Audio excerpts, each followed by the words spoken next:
سورہ روم کی پہلے کی آیات ہیں، اس کا ترجمہ فرمائیں۔ اللہ کے نام سے شروع کرتا ہوں، بہت مہربان ہے، رحم فرمانے والا ہے۔ الف لام میم، حرکت ہوگی پاس کی زمین میں، اور وہ ہار جانے کے بعد ضرور غالب آئیں گے چند برس کے اندر۔ اللہ ہی کا حکم ہے، پہلے بھی اور بعد بھی، اور اس روز خوش ہو گیا اہل ایمان اللہ تعالیٰ کی مدد سے۔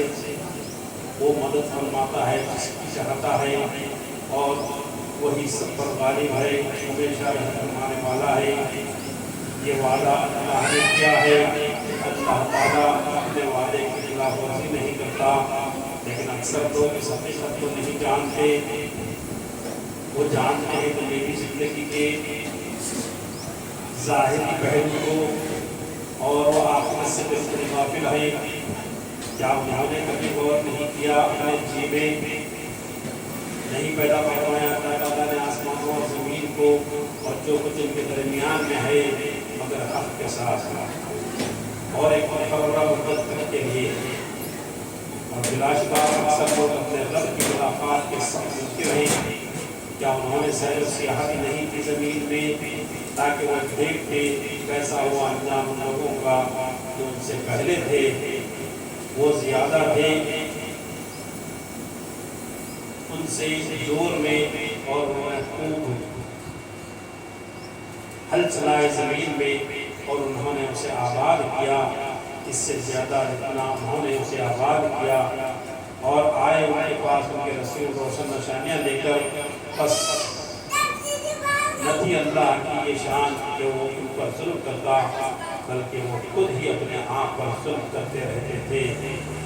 آخرکار ان کا انجام جنہوں نے برائی کی تھی بہت برا ہوا، کیونکہ انہوں نے جھٹلایا اللہ کی آیتوں کو، اور وہ ان کے ساتھ مذاق کیا کرتے تھے۔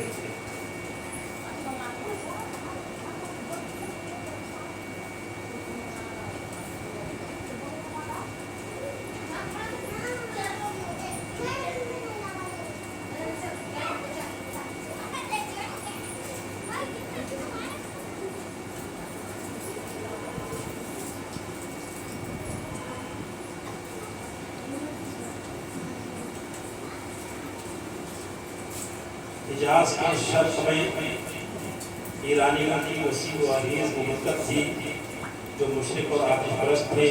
مغرب میں روم سلطنت تھی جو اہل کتاب اور حضرت مسیح کے پیروکار تھے۔ ان کا پرچم یورپ، افریقہ، ایشیا کے مختلف ممالک، شام، اردن، فلسطین کے حصوں میں لہرا رہا تھا۔ جب مکے میں حضور سرور عالم صلی اللہ علیہ وسلم نے توحید کی تبلیغ شروع کی تو مکہ کی آبادی دو حصوں میں بڑھ گئی۔ ایک گروہ مشرکین کا تھا جو بت پرست تھے، اور دوسرا گروہ وہ حضور نبی کریم صلی اللہ علیہ وسلم کے غلاموں کا تھا جو اللہ تعالیٰ کی وحدانیت کو دل و جان سے تسلیم کر چکے تھے۔ ہر قسم کے شرک جلی اور خفی سے ان کا دل پاک ہو چکا تھا۔ کفر و اسلام کی یہ کشمکش دن بدن شدت اختیار کرتی جا رہی تھی۔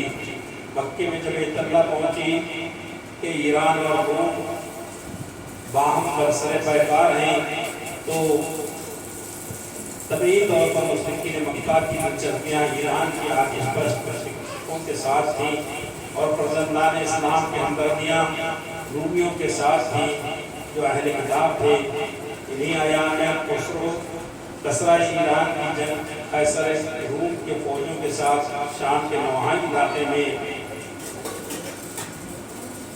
ہوئی، جس میں ایرانیوں کا پلہ بھاری رہا۔ اپنے ہم مشرقت کی کامیابی کے خبر سن کر مشرکین مکہ کی خوشی کی انتہا نہ رہی، اور لگے ڈنگے مارنے کی جب جس طرح آگ کے انجالیوں نے شام کے علاقے میں اہل کتاب کو شکست دی ہے، اسی طرح یہاں بھی بہت جلد لات و حبل کے پرستار اللہ تعالیٰ کی توحید کے نمبرداروں کو اس کو نابود کر کے رکھ دیں گے۔ مسلمانوں کے دل بھی رومیوں کی شکست سے بے رنجیدہ ہوئے۔ اس وقت اللہ تبارک و تعالیٰ نے یہ آیات نازل کر کے ایرانیوں کی شکست پاش اور رومیوں کی فتح مبین کی پیشن گوئی فرمائی، اور اپنے بندوں کو تسلی دی کہ کفر کی یہ کامیابی عارضی ہے، ٹیمپرری ہے، چند سالوں میں حالات بدل جائے گا اور رومیوں کا بول بالا ہوگا۔ چنانچہ ایسا ہی ہوا جس کا مفصل بیان اس سورے کے تعلق میں چکا ہے۔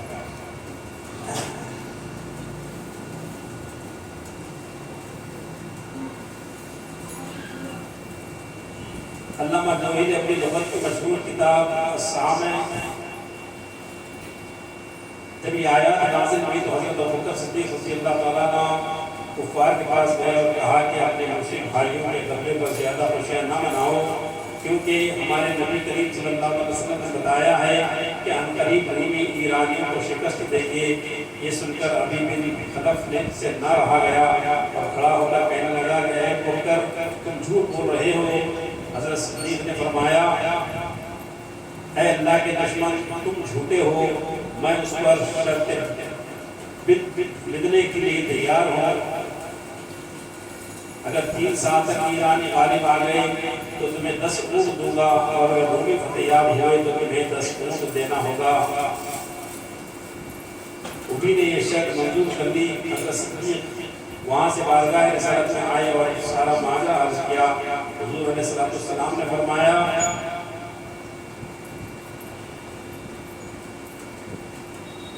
آپ واپس جائیں اور ابی بن خلف سے مدت میں توسیع اور شرط میں زیادتی کا مطالبہ کریں۔ چنانچہ مدت 9 سال قرار پائی اور اونٹوں کی تعداد 10 سے 100 کر دی گئی۔ وقت گزرتا گیا، جس دن اللہ تعالیٰ نے غلامان مصطفیٰ علیہ السلام کو میدان بدر میں فتح مبین سے شہادت عام فرمایا، اسی روز یہ خبر بھی پہنچی کہ رومیوں نے ایرانیوں کو شکست فاش کی ہے۔ مسلمانوں کو اس وقت 2 خوشیاں نصیب ہوئی۔ ابی بن خلف اس واقعے سے پہلے ہلاک ہو چکا تھا، چنانچہ حضرت صدیق نے شرط کے 100 اونٹ اس کے وارثوں سے وصول کیے اور انہیں لے کر حضور کی خدمت میں حاضر ہوئے۔ رسول مکرم نے فرمایا اے بکر انہیں صدقہ کر دو۔ اپنے آقا کے اشارہ پاتے ہی اس پیکر تسلیم و رضا نے ابوبکر صدیق نے 100 کے 100 اونٹ راہ خدا میں صدقہ کر دیے اور مدیان محبت کے سامنے ارشاد محبوب کی تعمیر کی ایک تابندہ مثال پیش کر دی۔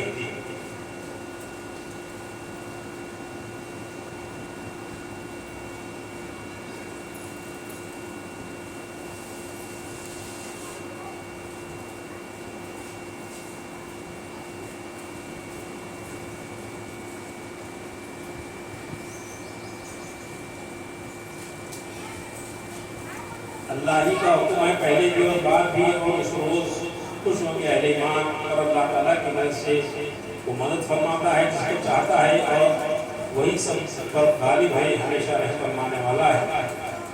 یہ وعدہ اللہ نے کیا ہے، اللہ نے اپنے وعدے کی خلاف ورزی نہیں کرتا۔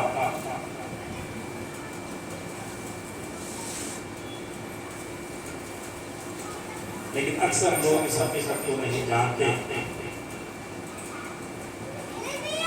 کہ وعدہ خلافی عیب ہے، اور جو شخص وعدہ خلافی کرتا ہے وہ اپنی بے بسی اور کمزوری کا اعتراف کرتا ہے کہ وہ اس وعدے کو افاق کو کرنا چاہتا تھا لیکن اپنی بے بسی کی وجہ سے ایسا نہ کر سکا، یا وعدہ خلافی کرنے والے کے خوب سے باطن کی دلیل ہے کہ اس نے جو وعدہ کیا وہ اسے پورا کرنا نہیں چاہتا تھا، اس نے محض دوسرے آدمی کو دھوکہ اور فریب دینے کے لیے یہ وعدہ کر دیا تھا۔ یہ سب عیب ہیں، اور اللہ تبارک و تعالیٰ تمام عیبوں سے پاک مبرّہ منزہ ہے۔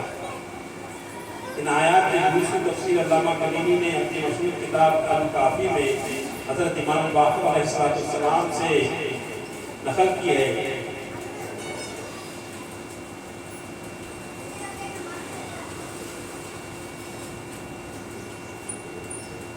ممکن ہے کسی مطالعے سے کسی کے ذریعے صحابہ کرام خصوصاً حضرت فاروق اعظم کے خلاف جو بغض و عناد ہے وہ دور ہو جائے، اس لیے اس روایت کا ترجمہ پیش خدمت میں ہے۔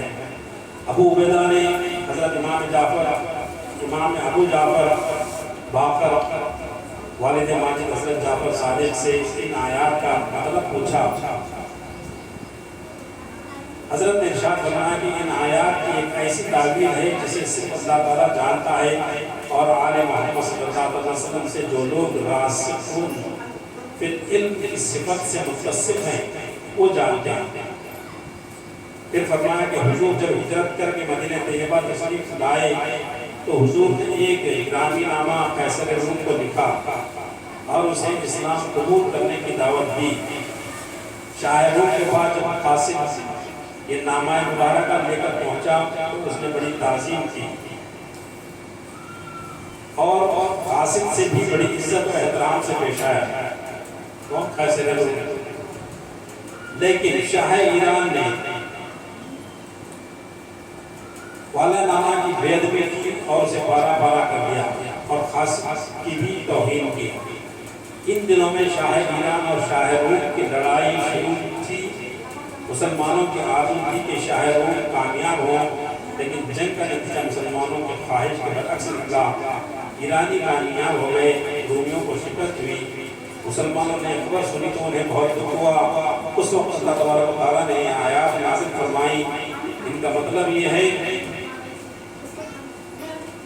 کہ رومی خلیج کے علاقے میں شام وہ اردن میں شکست کھا گئے۔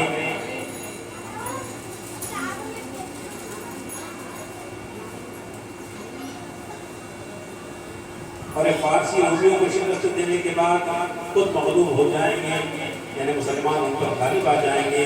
چند سالوں میں اللہ تبارک و تعالیٰ کا ہی حکم ہے کہ پہلے بھی اور پچھلے بھی اس دن اہل ایمان خوش ہوں گے۔ اللہ کی وجہ سے اللہ تعالیٰ مدد فرماتا ہے جس سے چاہتا ہے۔ جب مسلمانوں نے ایران پر حملہ کیا اور اسے فتح کر دیا تو مسلمان اللہ کی اعانت اور نصرت سے خوش ہوئے۔ ابو عبیدہ کہتے ہیں کہ میں نے عرض کی ہے امام عالی مقام، قرآن نے تو بس نئے سنین چند سال کی مدت مقرر کی ہے اور مسلمانوں نے آیات کے نزول کے کافی سال بعد حضور صلی اللہ علیہ وسلم کی مائیت میں گزارے۔ پھر حضرت ابوبکر کی خلافت کا زمانہ گزرا، پھر یہ ملک حضرت عمر کی امارت میں فتح ہوا۔ تو آپ نے فرمایا کہ اے ابو عبیدہ، کیا میں نے تمہیں پہلے یہ نہیں کہہ دیا تھا کہ ان آیات کی کئی تعویل اور تفسیر ہے جسے اللہ تعالیٰ اور ائمہ اہل بیت بھی جانتے ہیں۔ حضرت امام باقر کی اس تفسیر سے معلوم ہوا کہ ان آیات میں فتح ایران کی بشارت دی گئی اور یہ فتح محض اللہ تعالیٰ کی تعیین نصرت اور اعانت سے حاصل ہوئی، اور اس وجہ سے اہل ایمان کو خوشی اور شادمانی نصیب ہوئی۔ اب آپ خود ہی اندازہ فرما لیں، جس خلیفہ کی افواج کے ساتھ اللہ تعالیٰ کی امداد ہو، جس خلیفہ کے فتوحات کی خوشخبریاں اللہ تعالیٰ نے اپنے مقدس کتاب میں دی ہو، جس خلیفہ کے فتوحات سے اہل ایمان کے دلوں میں فرحت و شادمانی کی بہار آ گئی ہو، اسلام کی عزت و جلال کے آفتاب و نور افشاں ہوا ہو۔ یہ جو تفصیل میں لوگ ہیں مفسر اسلام نے اس لیے ذکر فرمایا ہے حضرت عمر رضی اللہ تعالیٰ عنہ کی تاریخ کی ہے۔ شیعہ حضرات جو ہے حضرت ابوبکر صدیق کی اور حضرت عمر رضی اللہ تعالیٰ عنہ کی خلافت کو نہیں مانتے، ان کے خلاف میں جو ہے باتیں کیا کرتے تھے۔ اس لیے جو ہے مفسر اسلام نے امام جعفر صادق اور امام باقر کی جو ہے حوالوں سے جو ہے ان کی شان بیان فرما رہا ہے۔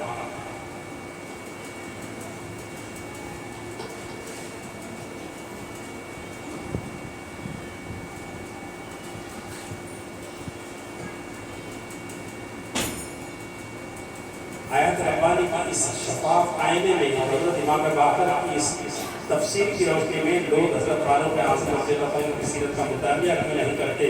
اللہ تعالیٰ ہم سب کو راہ حق پر چلنے کی توفیق عطا فرمائے اور تعصب اور ہر طرح سے رہائی بخشے۔ آمین۔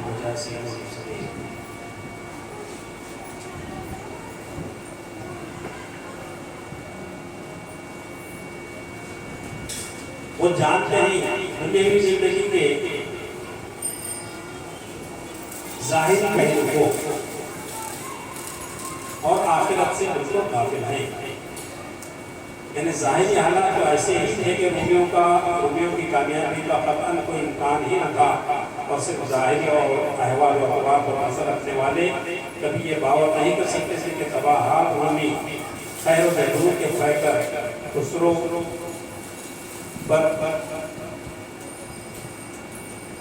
پرویز کو ناک چنے چلوا دیں گے اور خسرو کے سر غرور کو اس نے اپنے بیٹے کی تلوار قلم کر کے رکھ دی گئی، اس لیے وہ لوگ قرآن کریم کی اس پیشگوئی کو تسلیم کرنے کے لیے قطعاً تیار نہیں تھے، لیکن اللہ تعالیٰ نے جس سبب اور مسبب علت و معلوم کہ مستحکم رابطہ قائم کیا ہے، وہ اس رابطے کو بے اثر بھی بنا سکتا ہے اور اسباب و عمل کے اثر انگیزی کو ایک قلم موقوف بھی کر سکتا ہے، انہیں بدل دینے کا بھی پورا اختیار رکھتا ہے۔ اس لیے جس بات کو مکے کے سیرت اور معاملہ فہم سرداران قریش نہ سمجھ سکے، اسے صدیق کے نور فراست نے دیکھ بھی لیا اور اس کے دل میں اسے تسلیم بھی کر دیا۔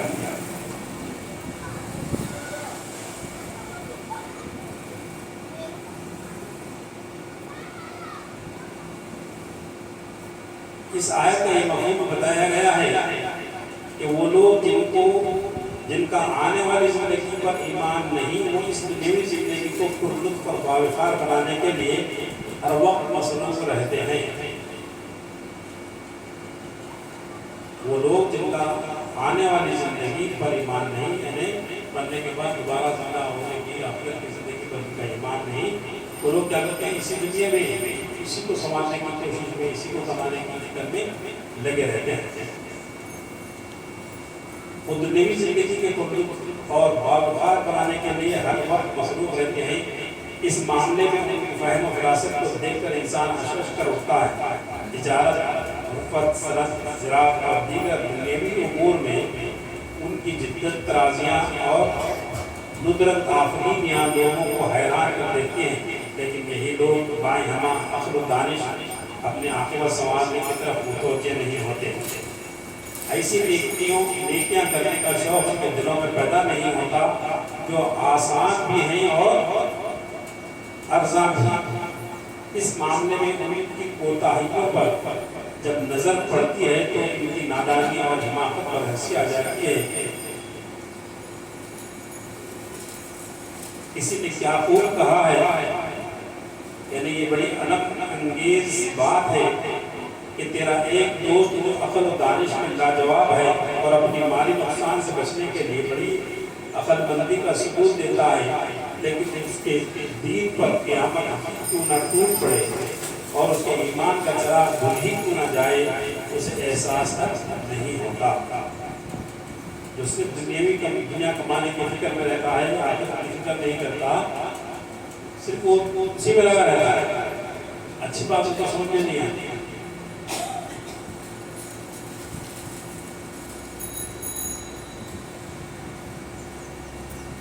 کیا انہوں نے کبھی غور نہیں کیا اپنے چیزیں نہیں پیدا کرتا ہے اللہ تعالیٰ نے آسمان اور زمین کو، اور جو کچھ ان کے درمیان ہے اگر حق کے ساتھ اور ایک مقررہ مدت کے لیے بلا شبہ اکثر لوگ اپنے رب کی ملاقات کے سخت منکر ہیں۔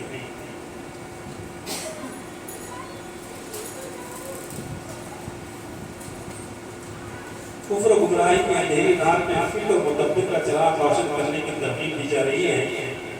اپنے جسم کی ظاہری ساخت، اس کے ظاہری اور باطنی خواہ، مختلف اعضاء اور ان کے متعلقہ وظائف میں غور و فکر کرو۔ آسمان کی بلندی، زمین کی پستی پر نگاہ عبرت ڈالو۔ ہر چیز گواہی دے رہی ہے کہ ان کو پیدا کرنے والا اور ان کو مختلف خوبیوں اور خصوصیتوں سے متصف فرمانے والا قادر بھی ہے اور حکیم و علیم بھی ہے۔ اس میں غور و فکر سے، اس غور و فکر سے کفر کی گھٹا ٹوٹ اندھیرا نکل جاتا ہے، کافر ہو جائیں گے۔ حق و صداقت کا اجالا ان کی زندگی کے سارے شعبوں کو منور کر دے گا۔ جو غور و فکر کرتے ہیں وہ نور ایمانی سے منور ہو جاتے ہیں، اللہ کے نور سے، ایمان کے نور سے منور ہو جاتے ہیں اور ان سے جو ہے ظلمت ہٹ جاتی ہے۔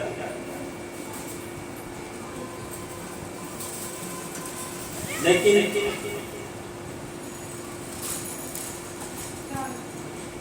مصیبت تو یہ ہے کہ اکثر لوگ آیات الہی میں غور و تدبر کی زحمت دوارا نہیں کرتے اور ساری عمر بھٹکتے رہتے ہیں۔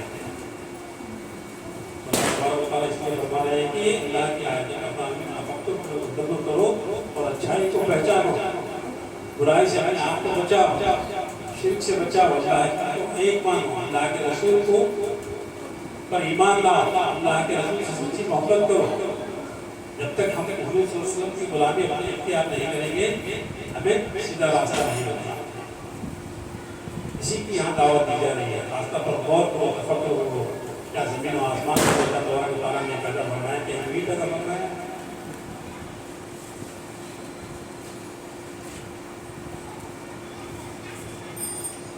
اور کیا انہوں نے سیر و سیاحت نہیں کی زمین کی یادیں کئی جو ہے اجڑی ہوئی بستیاں کعبے میں جب لوگ جاتے تھے جو ہے پہلے انبیاء کرام کے نام پر اللہ تبارک و تعالیٰ کا عذاب نازل ہوا، بستیوں کے خطرات بھی نظر آتے تھے، لیکن اس سے بھی جو ہے یہ سبق نہیں لیا کرتا۔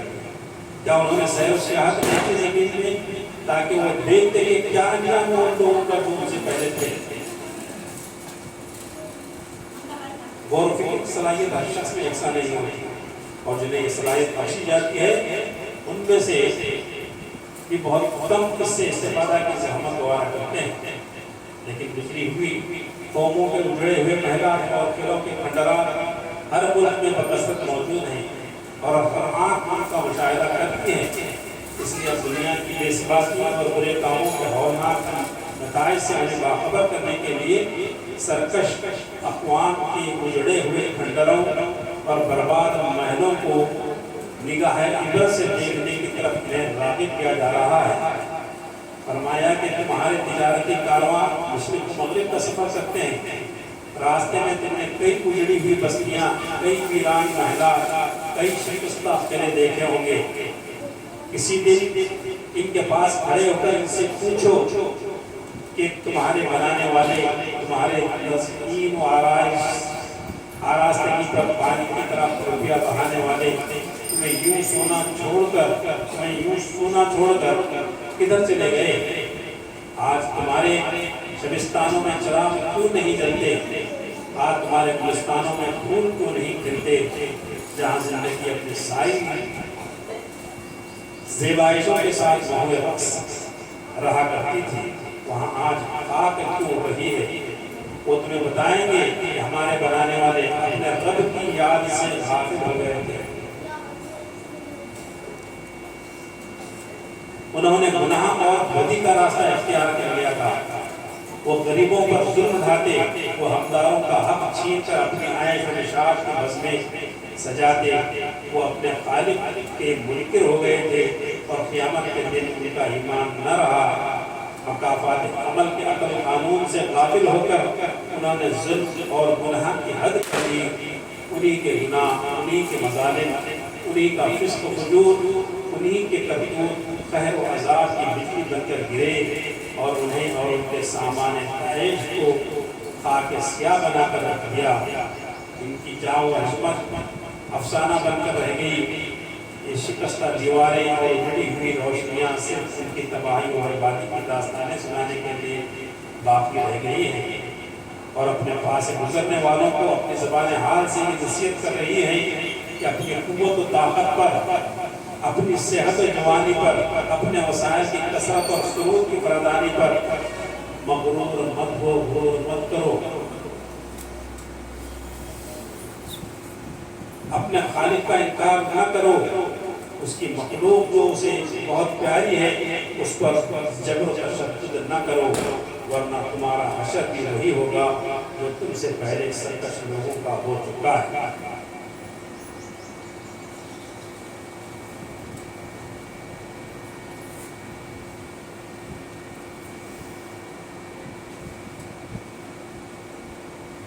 اس لیے ہمیشہ اللہ تبارک و تعالیٰ کی نعمتوں کا جو ہے شکر ادا کرتے رہنا، اپنے اندر غرور و تکبر آنے نہیں دینا۔ غرور و تکبر اللہ تعالیٰ نے اگر ہم کو جو ہے مال و دولت دیا ہے تو یہ اللہ کا احسان ہے، ہمیں یہ غرور نہیں آنا کہ جو ہے میں محنت کر کے کمایا ہوں لہٰذا جو ہے میں سب کچھ یہ غرور تکبر ہی جو ہے انسان کو جو ہے مٹی میں ملا دیتا ہے اور یہ شیطانی عمل ہے. غرور و تکبر کی وجہ سے جو ہے شیطان راندہ ہے دارہ ہے خدا ان کے ہو گیا. جب اللہ تعالیٰ نے حکم دیا کہ سجدہ کرو شیطان آدم علیہ السلام کو نے کیا کیا میں نہیں کروں گا. تمام فرشتے سجدہ کیے لیکن ابلیس جو ہے نہیں غرور کیا تکبر کیا. آدم کو تو نے مٹی سے بنایا مجھے آگ سے بنایا میں اعلیٰ ہوں یہ اتنا ہے میں اعلیٰ ہو کر اپنا کرتا ہوں. میری بارگاہ بھی جو ہے ہمیشہ میں سجدہ کرتا رہتا اس سے پہلے کرتا بھی رہا اللہ کے بارگاہ میں قریب تھا وہ لیکن اس کے غرور نے اس کے تکبر نے اس کو مار دیا اللہ کی بارگاہ سے نکالا گیا. تو لہٰذا انسان کو چاہیے کہ تکبر و غرور کو اپنے نزدیک نہ آنے پائے. ہمیشہ اللہ تعالیٰ کا شکر ادا کرتے رہیں. جب اللہ تعالیٰ کا شکر ادا کرتے رہیں گے اندر اپنے اندر عاجزی انکساری پیدا کریں گے اپنے آپ کو جو ہے اپنے دوستوں کی غلامی میں دے دیں گے تو اللہ تبارک و تعالیٰ کے نعمتوں کے دروازے اور کھلتے ہیں.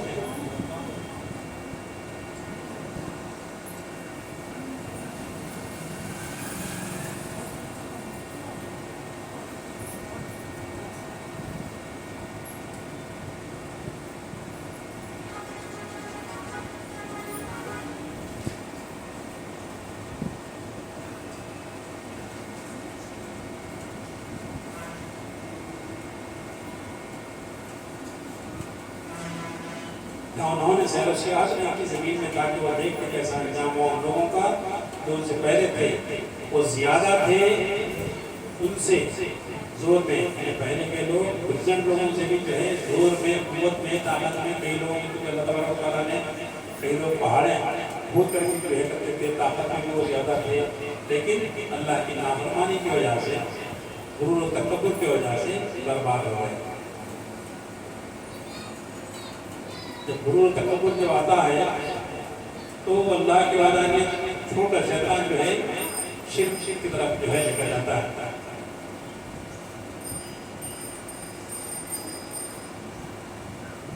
اور انہوں نے خوب ہل چلائے زمین میں اور انہوں نے اسے آباد کیا اس سے زیادہ جتنا انہوں نے اسے آباد کیا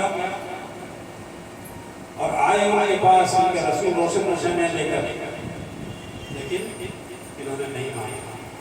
اس لیے یہی غرور و تکبر کی وجہ سے انبیاء کرام انسان کو سنبھالنے کے لیے تشریف لے کر آئے انہیں ظلمت سے نکال کر روشنی کی طرف لانے کے لیے تشریف لائے. یہ اسی کو جو ہے کامیابی سمجھتے رہے اور ان کو جو مال و دولت ملی اسی کو کامیابی سمجھتے رہے. شرک میں مبتلا رہے شیطان کے چنگل سے باہر نکلنے تیار نہیں ہوئے اور انبیاء کرام کی تکذیب کرتے اور انبیاء کرام کی تکذیب کرتے ہیں تو اللہ تبارک و تعالیٰ کا عذاب نازل ہو جاتا ہے. جو انبیاء سے محبت کرتے ہیں اور ان کا ادب کرتے ہیں وہ نوازے جاتے ہیں. اس کی ایک مثال جو ہے حضرت موسیٰ علیہ السلام کے دور میں بھی جو ہے جب موسیٰ علیہ السلام فرعون کے دربار میں حاضر ہوئے تو جو ہے فرعون اور فرعون کے درباری نے کہا کہ بھائی موسیٰ علیہ السلام کو اللہ تبارک و تعالیٰ نے عطا فرمائے تھے وہ جادو ہے لہٰذا کے مقابلے کے لیے تمام جادوگروں کو جو ہے دلوا بھیجا بڑے بڑے انعام دینے کے لیے. تو تمام جادوگر جو ہے حاضر ہوئے. یہ جادو کا مقابلہ کرنے سے پہلے انہوں نے پوچھا موسیٰ علیہ السلام سے ادب کے ساتھ کیا آپ ڈالیں گے یا ہم ڈالیں گے. تو اللہ تعالیٰ کو ان کا یہ ادب بھی اتنا پسند آیا کہ انہیں جو ہے ایمان کی دولت سے معلومات کر دیا. پھر موسیٰ علیہ السلام نے کہ نہیں تم ڈالو.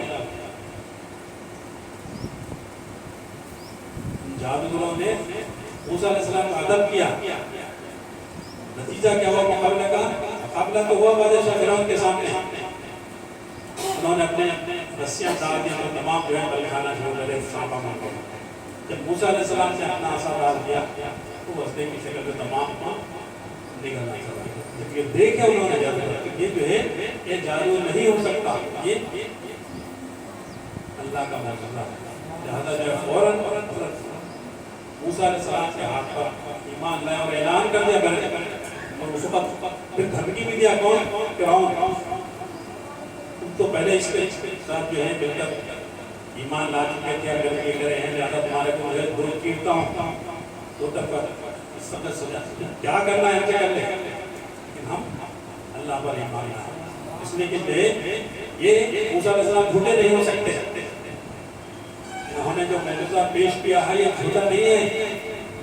لہذا ہم اللہ پر ایمان لاتے ہیں. موسیٰ اور ہارون کے اللہ پر جو ہے اللہ پر ایمان لاتے ہیں. پورے دربار کے پاس میں اعلان کیا گیا.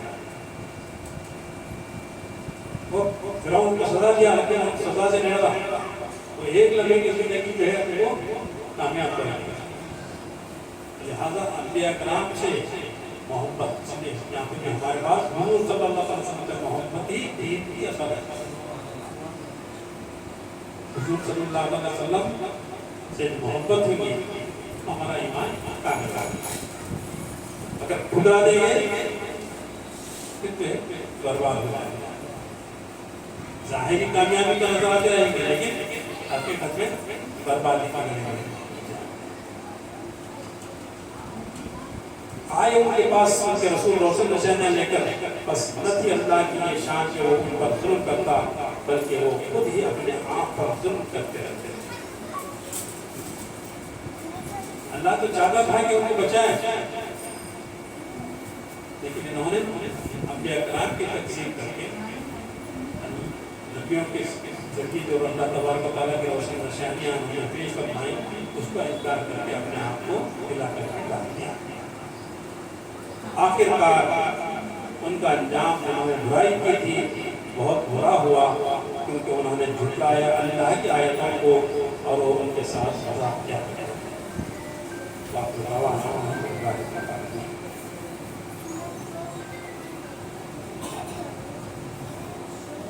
اللہ تبارک و تعالیٰ سے دعا ہے کہ اللہ تبارک و تعالیٰ ہمیں حضور صلی اللہ علیہ وسلم کی محبت میں اس دنیا میں زندہ رکھے اور حضور صلی اللہ علیہ وسلم کی محبت میں زندگی گزارنے کا توفیق عطا فرمائے.